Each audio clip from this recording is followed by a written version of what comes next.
Shalom, shalom. First and foremost, we like to say call halal, like how about Shema Mashiach Yahushai, right? Which is to say all praises to the Most High God Yahweh, who is only God, Son Yahushai, who the word when we call Jesus Christ, right? It's the soldier guy Sean, Your brother, you Ramya. right? And we're coming at y'all with another sit down, Lord willing, it's edifying and feeds the flock, right? So as you can see by the title of this video, we're going into wisdom, or more specifically, the troubles you have to go through to inherit wisdom, because wisdom is not easily given, right? Obviously you have to ask for it, but just because you ask for it doesn't mean it's going to be given to you freely, right? You're going to have to go through some stuff to get that wisdom or to get that understanding, right? So if you could. This is the book of Wisdom of Solomon, chapter 1 and verse 4. For into a malicious soul wisdom shall not enter. Right. Nor dwell in the body that is subject into sin. Right. So this is what I wanted to go into when I was bringing that out, right? So the impurities have to be beaten out of you before wisdom can get into you, right? Before you can inherit wisdom. And the process of you being refined, or the sin being beaten out of you, is not easy. It's not sweet. It's not happy. If we could get Isaiah 48 and 10, right? Because that process is not an easy process to go through, right? Before wisdom could get into you, you have to go through a series of trials, a series of events that's going to try you and that's going to almost break you. The Most High didn't predestinate you for that wisdom, right? So whilst your trials, you have to stay strong, and you're going to come out of it even more stronger. So you got that. The book of Isaiah, chapter 48 and verse 10. Behold, I refine thee, but not with silver. I have chosen thee in the furnace of affliction. Right? So once you're in that furnace, it's not going to be easy for you. When you're in that furnace, that's the time you're getting wisdom. That's the time you're being trained up, right? Because what do we always say about our time in Babylon? Is to train us up. I remember Keith doing a video about the Temple Man series, about the huge stones. Basically, we're in America, we're being hewn as stones for the temple, right? So this is our trial period to be hewn. This is our trial period to be tested, to get that wisdom once we're in our land of how to govern the land, of how to govern the world. So whilst we're here, we're going to be tried, we're going to be afflicted, right? As it says in 2nd Ezra, right? How can you inherit a kingdom if you haven't been through nothing? This is our time to go through stuff. How can you get wisdom if you haven't been through nothing, right? Wisdom can't be called wisdom unless it can be proven, right? So the Most High is putting you through something that can prove you have wisdom, right? Can you keep the law, statutes, and commandments, even though everything's breaking loose, all hell is breaking loose, even if everything in front of you is crumbling down, can you still keep the law, statutes, and commandments? We're being tested. It's 2 verses. This is the book of 2nd Ezra, chapter 7 and verse 9. If the city now were given unto a man for an inheritance, if rulership were now given to Israel for inheritance, which we know it is, right? Read on. If he never shall pass the danger set before it, right?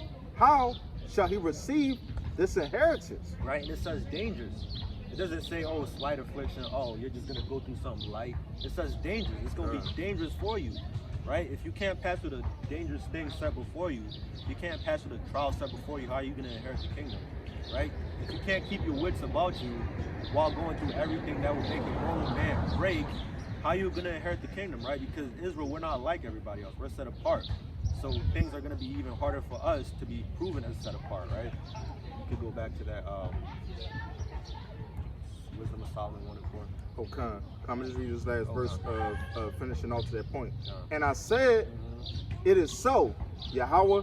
Then said he unto me, even so is Israel's portion. Even so is Israel's portion. This is what's got to happen to Israel, right? You're going to have to be hewn stone. You're going to have to be tried and afflicted to be found worthy in the eyes of God, right? You're going to have to be refined as silver and gold, right?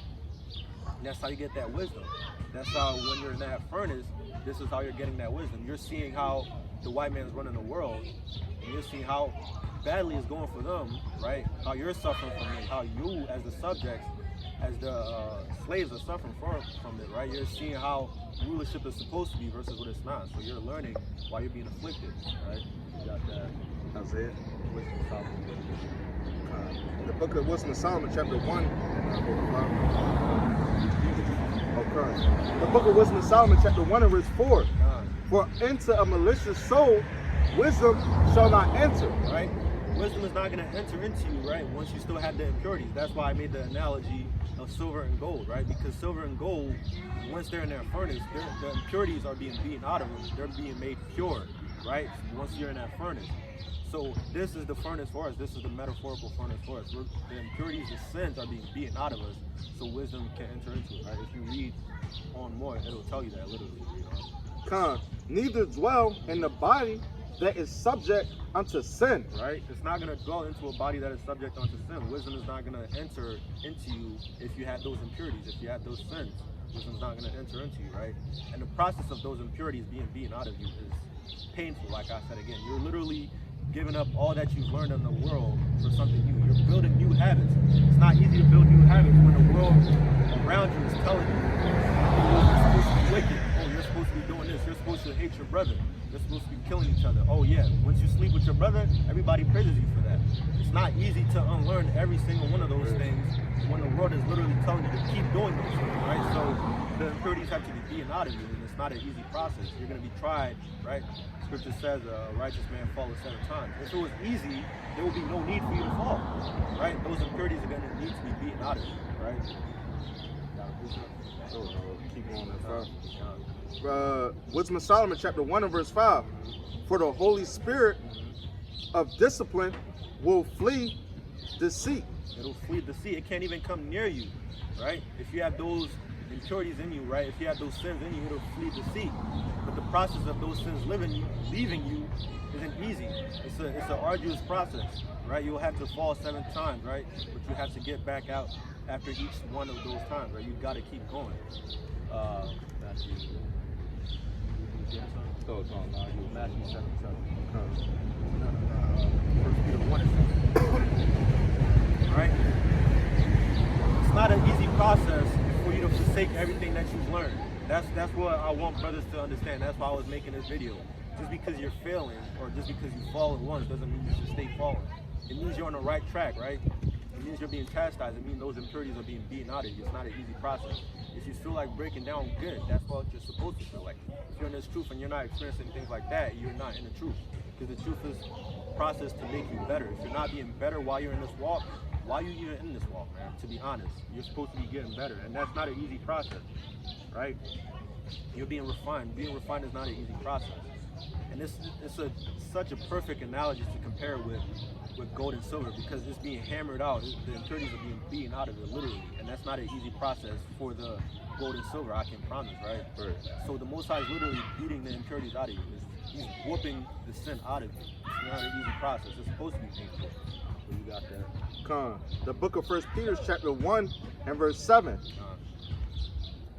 That the trial of your faith being much more precious than of gold that perish, though it be tried with fire, might be found unto praise and honor, right, and glory, right, at the appearance of Yahushua HaMashiach. Right, and it says the trial of your faith, right, being much more precious than gold and silver, right. If it's that much more precious than gold and silver, right, then it's going to be that much harder for you to be tried by it, right. It's going to be that much harder when you're being tested, right. Because your faith is of more substance than gold and silver, but we see how gold and silver is tried, right? To 1200 degrees Celsius, I believe, or it's something along those heating temperatures, right? But your faith is that much more precious. It's going to have to be tried at that much more of a level. So if you're falling, if it's being hard for you, it's supposed to be, right? You're not going to get wisdom just by sitting on the couch watching videos. You're going to get wisdom by reading scriptures, experiencing life, and failing, and then learning from those things. That's how the Most High operates, right? You got to preach up. Going into what you were saying about the trying of our faith, right? The book of James chapter 1 and verse 3. Knowing this, that the trying of your faith work of patience. Work of patience. Be patient, right? Work of patience. It requires patience for your faith to be tried. Once you're being tried, you can't just be like, oh fuck, it's not going fast enough. I'm failing. I don't see nothing good from this, right? Because it's easy for brothers to see that, oh, it's taking too long for me. This process is taking too long. It's too painful. Now be patient and work in patience. You're gonna develop that patience. read on to verse 5. You're going to develop that patience naturally when your faith is being tried, right? The work of patience is required for you to actually see results, right? Verse 4. But let patience have her perfect work, that ye may be perfect in the tired. Right? But be patient with this. Be patient with this. While you're being tested, while you're at a lower state, right? Scripture says while you're at a lower state, don't be quick to blame the Most High, but take it affliction cheerfully, right? While you're at a lower state, while you're being tried, while everything seems like it's falling apart, be patient. Let patience work its perfect works, because it's going to be proven, your faith is going to be proven that much more perfect if you're staying faithful in that lower state. That ye may be perfect in entirety, wanting nothing. Wanting nothing. You won't need for anything. Once this process is complete, you won't need for anything, you know? Verse 5. If any of you lack wisdom, let him ask Yahweh. Let him ask Yahweh. If any of you lack wisdom, let him ask the Most High. And I saw this quote one time on social media. It says, if you ask the Most High God for something, do you think he's just going to give it to you right away, or do you think he's going to give you the opportunity to get that, right? You think if you ask the Most High for patience right away, he's just going to give you patience without any affliction? No, you won't know how to handle that. You won't know the understanding that comes with it. It's like a breakdown. If they just gave you the knowledge of the breakdown without the understanding, you wouldn't be breaking it down right away. Because what if somebody asks you a question outside of the knowledge that they gave you? Because you don't have the understanding of it, you're not going to break it down. If you don't have the understanding of the patience or what you're praying for, is going to be useless to you. You need the understanding too. So be patient and go through the process so you can gain the understanding. Right? That's a good point, because it's a process. Like, people want things to happen overnight, to be given to them in 5 minutes. Like, I've been in the truth for 2 months, right? The Lord want to try you, man, and to know if you're actually going to be a loyal servant, right? Because a lot of y'all is turncoats. We seeing that now. Like, a lot of people is turning back into the world, right? And a lot because of Eve. But yeah, once that process is what's gonna make you, right? Like we brought out in 2nd Ezra, right? If the city's given onto you without you having to go through affliction, then it's not gonna be worth it. So you have to trust the process. But the process itself is also to teach you something. It's not just the end result that's gonna teach you something. You're gonna learn something from the process also. Right? So Matthew 7:7 now. About asking for the Most High, right? Because the Most High is not just gonna give it to you, right? You're not just gonna pray for it and then wake up the next day and just have it in your hand automatically. That's not how it works. The book of Matthew, chapter 7 and verse 7. Ask, and it shall be given to you. Ask, and it shall be given to you. But there's a continuation of it. Notice how Christ, those are the red letters, right? It's red letters, so notice how Christ didn't just stop there. There's more to it than that. Read on. Seek. Nah, just sit back after you ask for it. Seek. Nah, man, I'm just gonna turn on the TV after I just pray for it, because the Most High got me. Seek, and seeking is an action. Seeking is not just an adjective; it's an action. You go out and do it, right? Go on. Seek, and ye shall find. Once you go out and seek it, ye shall find. If you're looking for wisdom, it's an action. You're gonna have to do things to gain that wisdom. You're not just gonna get wisdom from sitting on your ass and doing nothing, right? And that seeking is not an easy process, which is what I've been trying to get brothers and sisters to understand. If you want to gain wisdom, the action of gaining wisdom is not an easy process. We look at people like Chief, like Deacon, like Assad, and think that the wisdom that they got, they've just been given it overnight. No, these brothers been in the truth for some odd years and put in the work. I'm sure they can attest to it that it wasn't given to them overnight and it wasn't easily given onto them, right? You got something? I just want to give when Christ said you got to give up yourself. This is the book of Matthew.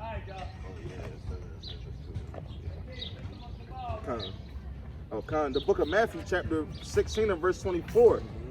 Then said Yahushua unto his disciples, if any man will come after me, let him deny himself and take up his cross and follow me. Let him take up his cross and follow me. You gotta deny yourself, right? Because it says he that shall lose his life for my sake shall gain it. He that shall gain his life shall lose it. So you gotta give up everything just to get that wisdom. That's right. So you're not gonna have wisdom, and you're not gonna have you're not gonna have wisdom and you're not gonna have good things in the worldly life in the same sense, right? You can only have one, not the other, because this world's gonna perish, right? You're not supposed to love this world, so this world is supposed to be good to you. Con. The book of Ecclesiastes, chapter 1 and verse 18. For in much wisdom is much grief. For much wisdom is much grief, read on.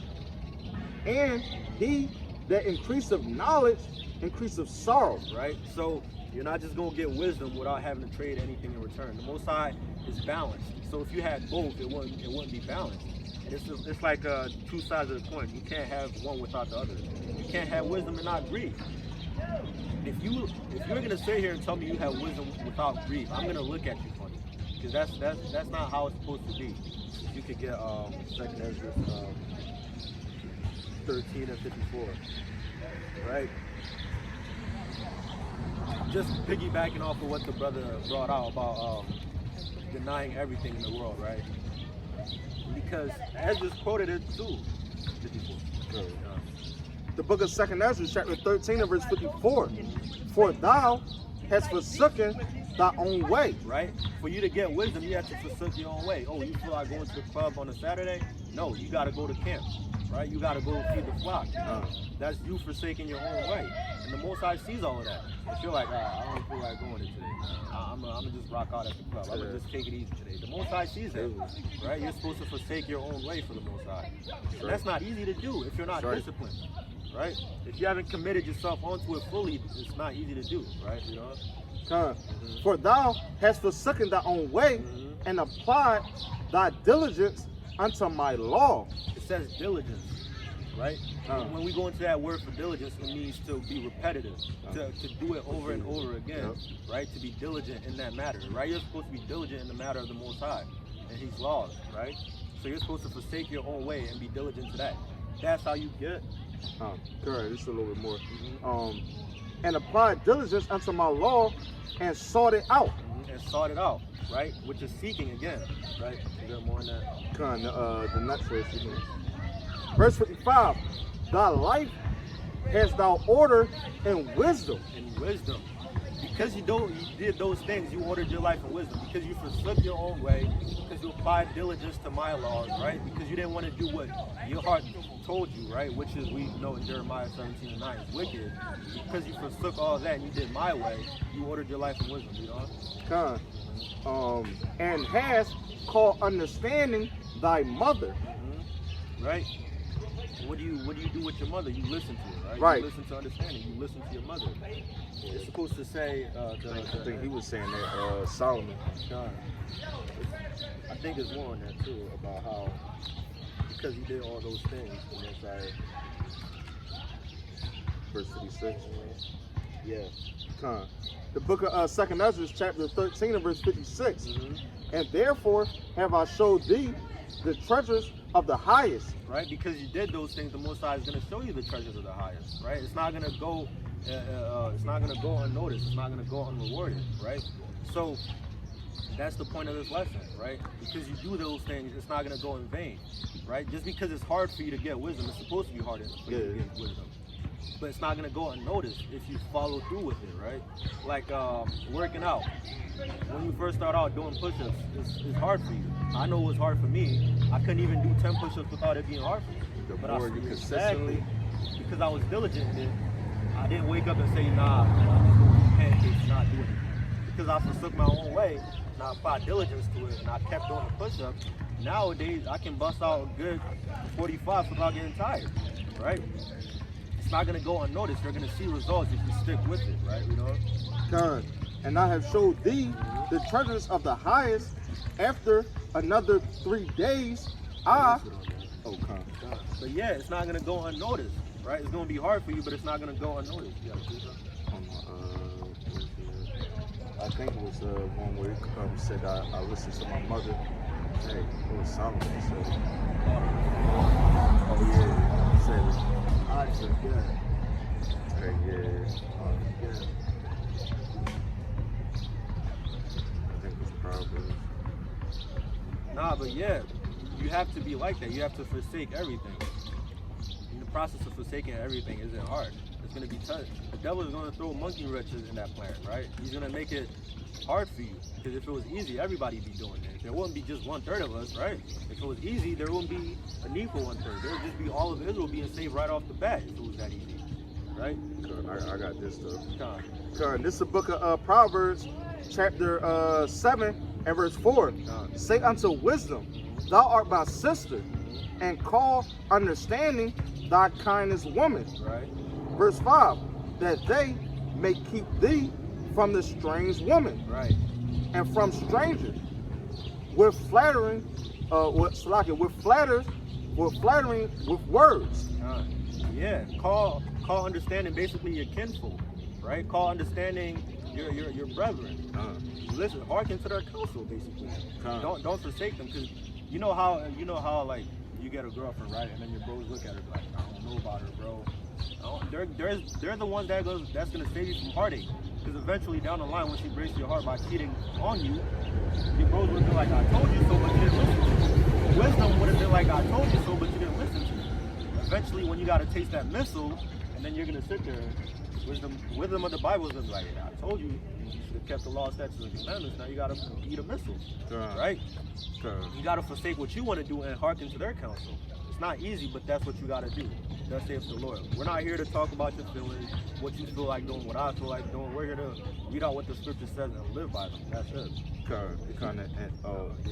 Salaka, if I could just go off your point, like, and you said that, you know, you got brothers that'd be like, hold up, she not for you, right? And that's us, right? It's us brothers going out to these highways, these byways, making these videos, making these edifications, and telling y'all, right, to not deal with Islam, man. That's a strange woman to our people, right? That's what the Bible talking about the strange woman, right? Christianity, right? Even though it may seem familiar, right? They may have on a similar perfume, right, to our woman, but that's not our woman, man. Right? So the Lord wants us to turn from these other women and stop a whoring. But that's so crazy that you bring that up, right? Because the way like brothers deal with women and how they react to it, like if they told you that's not for you, Jake will get mad at you. But because we're out there telling them Christianity's not for you, Islam's not for you, they rebel against us and they want to fight us. I grew up on Nah, man, you don't know what you're talking about, man. I'll send you to Allah right now. What? We're trying to save you from that strange woman, and you're getting hot with us. But that's how it's supposed to be. That just shows you more and more that this is your book, because you act right in line with the scriptures. Is there more than that? And oh no, I didn't. No. Oh, let me read verse 7. And behold, among the simple ones, I discern among the youth a young man void of understanding. Void of understanding. The simple ones. That's 2/3 of y'all. The simple ones, right? You know how you call your boys, oh man, you simple as all hell, man. That's 2/3 of y'all, man. That don't want to hearken on to what the Bible is saying. Y'all straight. But can you get Sirach 4:16? But yeah, you gotta forsake your own way. You gotta get onto those wisdom, and getting onto this wisdom ain't easy, right?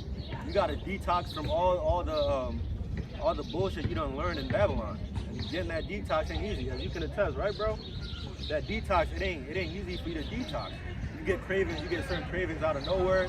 You gotta fight off those cravings. You gotta stay in the pocket and do the actual detox. You got it? The book of Sirach, chapter 4 and verse 16. If a man commit himself unto her, right? You gotta commit yourself unto her, right? You gotta be like, you know what? Fuck Babylon, fuck any other thing.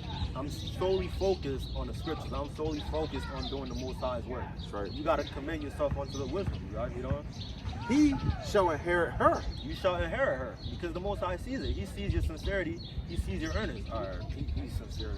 He really wants to learn. He really want to get down with this. All right, I'm gonna give him a little wisdom. See how he handled that first. If you handle it well, he's gonna give you more. But read on. And his generations shall hold her in possession. Right? Because it's only right. If you being a good father, you learn wisdom. You learn the secrets of the world. You being a good father, ain't you going to teach it to your son? Right. Your son being a good father, ain't he going to teach it to his son? And now you got wisdom throughout your generations, but it starts with you, right? You got to commit your ways to wisdom first, right? You know. Verse 17. For at the first, in the beginning, when you first inheriting wisdom, when you're first coming to this truth, right? she will walk with him by crooked ways. And what's those crooked ways? Everybody calling you, telling you you're in a cult now. Everybody calling you, telling you you don't really know the truth, man. Those Israelites are lying to you, man. Stop going to them. They don't know what you're talking about, man. Come back to the Christian church. I'll really teach you what's going on in the Bible, right?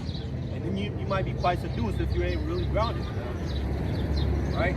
Like the stony ground, right? You might be quite seduced. You might be easily seduced. But nah, that's those crooked ways to see if you're going to fall out or not. To see if you're going to give up or not, bro. You know? And bring fear and dread upon him. And bring fear and dread upon them. Bring all your worst nightmares upon you. What if everybody don't fuck with me now? Oh, I'm on a terrorist watch list now?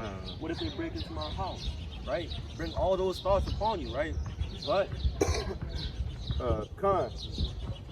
and torment him with her, and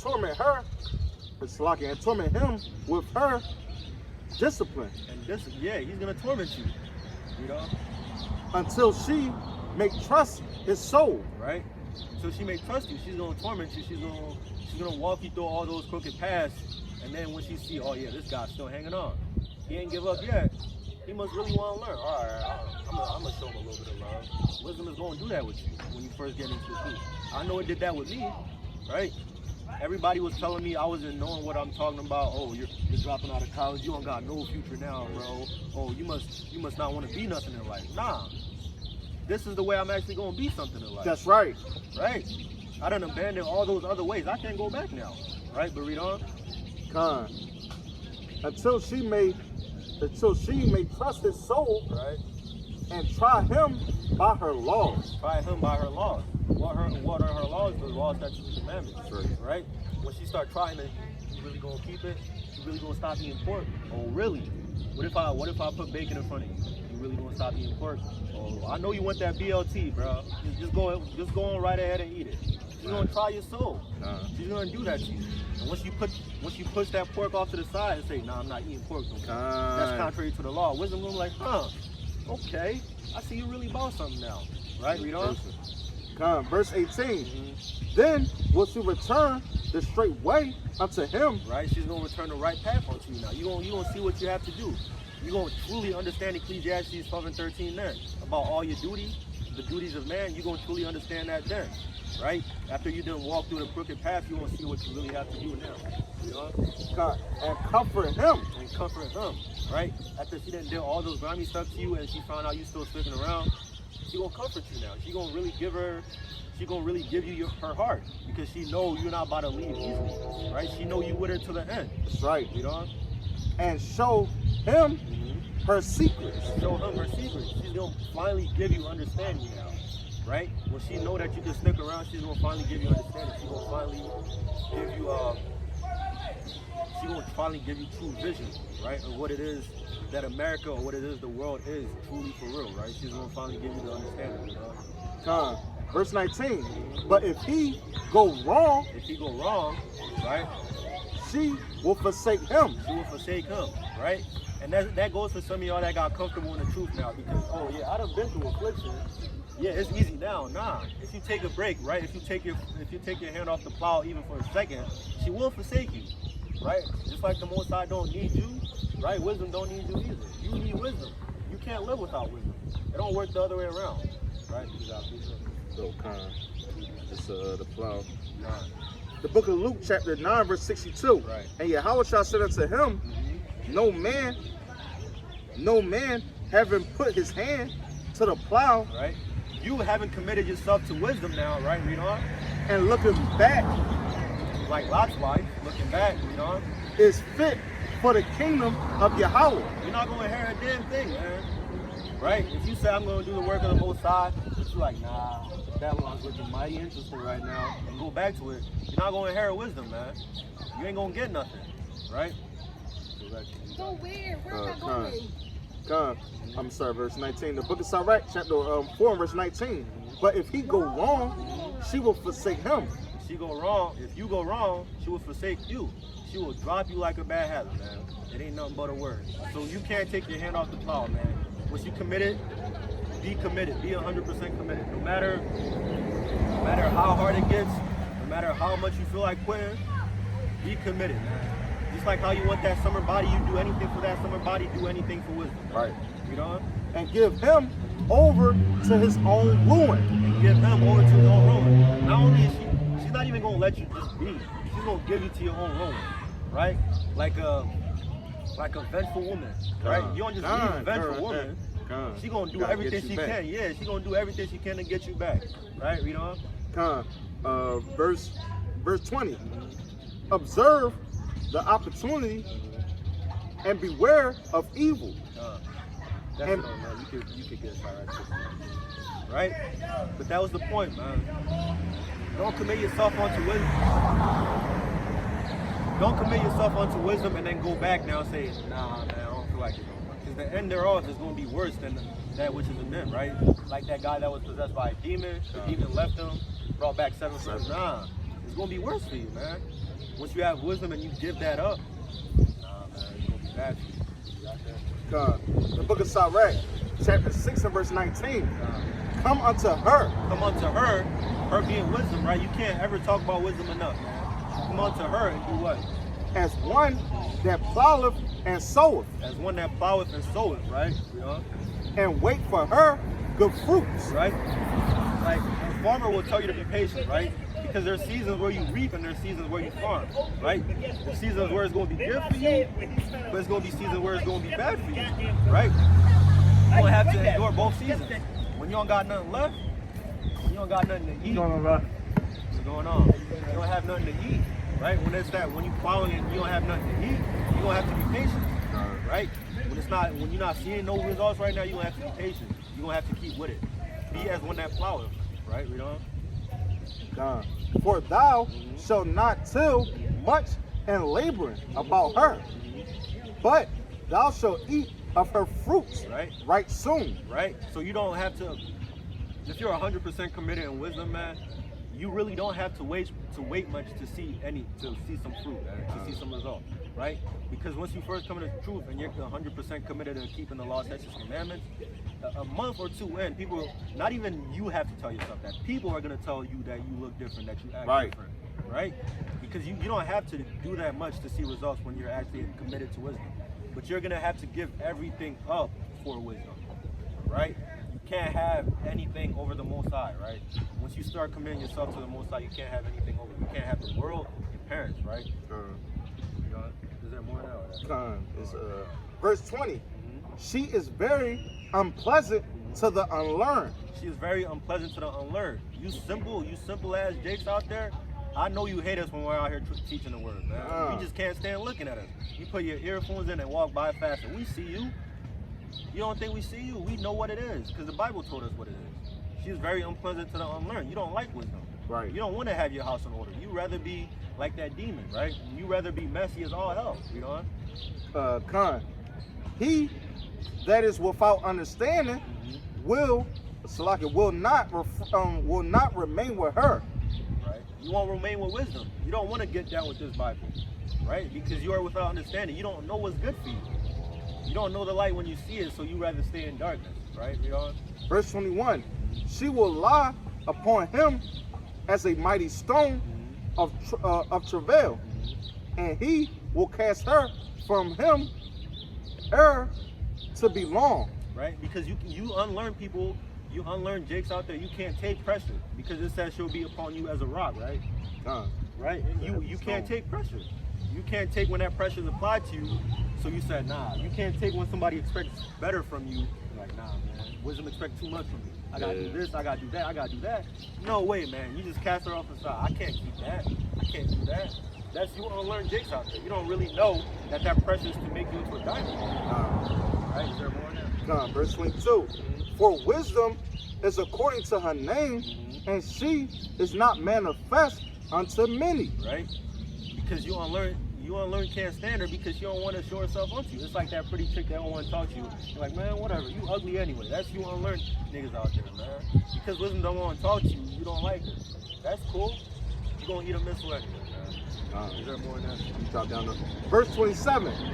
Search and seek, and she shall be made known unto thee, Right. and when thou hast gotten hold of her, let her not go. Let her not go. As much as you love a chick, right? As much as you love your rib, let her not go as wisdom. You should love wisdom that much more. Right. Because wisdom is what's going to save you in these last days. But if you could get Proverbs 11 and 2, we're going to finish out with that. Right? That whole chapter. Just reading that. Fire. We could have kept reading that whole chapter. But yeah, that was the whole point of the lesson, man. You're not going to have wisdom without having travail. You're not going to have one side of the coin without the other. Because as we all well know in Proverbs, right? You said 14? 11 and 2. As we all well know, the Most High hates something, right? That's what he is. The book of Proverbs, chapter 11 and verse 2. Pride goeth, Salakia. Pride cometh, let's start at verse 1. The book of Proverbs, chapter 11 and verse 1. A false balance is an abomination to Yahweh. Right? As we all know, a false balance is an abomination to the Most High, right? So, you're not going to have wisdom and then have riches too. Because those don't go hand in hand together, right? That riches is going to cause you to act reckless. It's going to cause you to move without wisdom, right? One is going to spoil the other. You can't serve two masters, right? You can't love the world and then love the will of the Most High at the same time. It don't work like that. So you're going to have to choose one, right? But know that if you choose wisdom, it's not going to come to you easy. It's going to be with its travails, it's going to be with its heartaches, but the end thereof won't be without its fruits, right? As Paul said, right, I have not run this race in vain, right? Know that if you choose wisdom, you're not being in pain for nothing. You're going to get that crown at the end, right? And with that, I hope brothers and sisters been edified, and I hope you do choose wisdom, man, because wisdom is going to give you life. With that, I say shalom, Yahweh, unless you got something to add. With that, I say shalom and Abad Ball. Ababa Ball.